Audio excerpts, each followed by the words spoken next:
Welcome to Raj news. నేను మౌనిక. పొగాకు రైతుల సమస్యలపై వైసీపీ అధినేత వైఎస్ జగన్ దృష్టి సారించారు. పొగాకు రైతులతో సమావేశమైన జగన్ వారికి అండగా నిలిచేందుకు వచ్చే వారంలో ఉమ్మడి పశ్చిమ గోదావరి జిల్లా పర్యటన చేపట్టనున్నట్లు తెలిపారు. పొగాకు కొనుగోలులో జాప్యం జరుగుతోందని ఆరోపించిన జగన్ 94 రోజులు గడిచినా ఇప్పటి వరకు తక్కువ శాతం మాత్రమే కొనుగోలు జరిగిందని అన్నారు. వ్యాపారుల సిండికేట్ను అరికట్టడంలో కూటమి ప్రభుత్వం విఫలమైందని విమర్శించారు. నిబంధనలు ఉల్లంఘించిన కంపెనీలపై చర్యలు తీసుకోవడం లేదని ఆరోపించిన ఆయన పొగాకు రైతులకు వెంటనే గిట్టుబాటు ధర కల్పించాలని డిమాండ్ చేశారు. రైతులకు న్యాయం జరిగే వరకు పోరాటం కొనసాగిస్తామని వైఎస్ జగన్ తెలిపారు.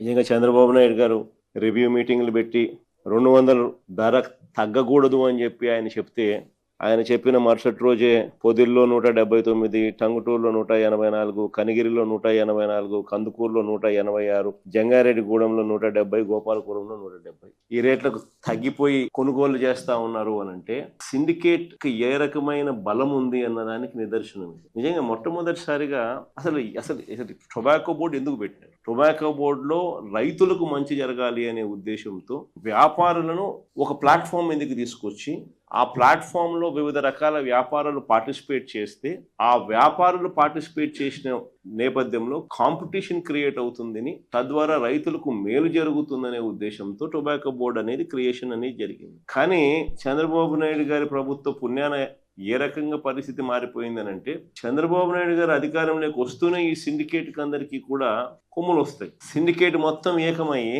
చంద్రబాబు నాయుడు చెప్పేది మాత్రం చెప్తా ఉంటాడు, మనం చేసేది మనం చేస్తా ఉంటాం అనే ధైర్యము ఈ పంటే కాదు, ఆక్వా పంటకైనా అంతే, ఈ పంటకైనా అంతే, ఏ పంట అయినా అంతే.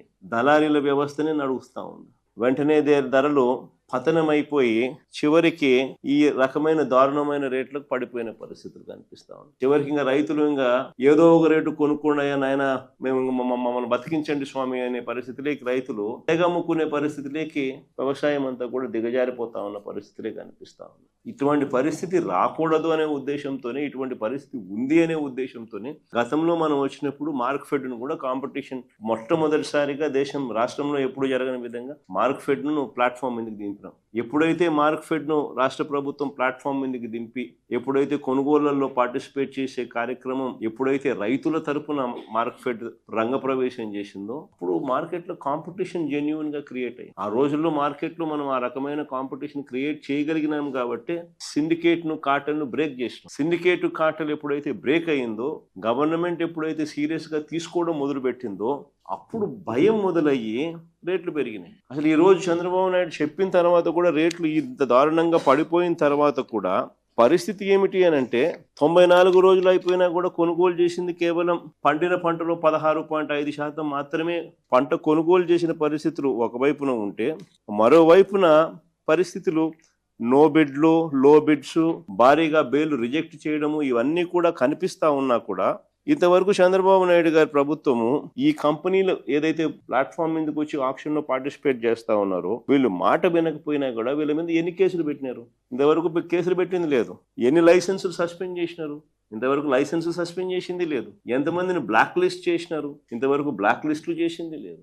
ఏ రకమైన భయము పెట్టుకోకుండా, మార్క్ఫెడ్ ను రంగప్రవేశం చేయనీయకుండా మొత్తం అడ్డుకుంటే చంద్రబాబు నాయుడు గారు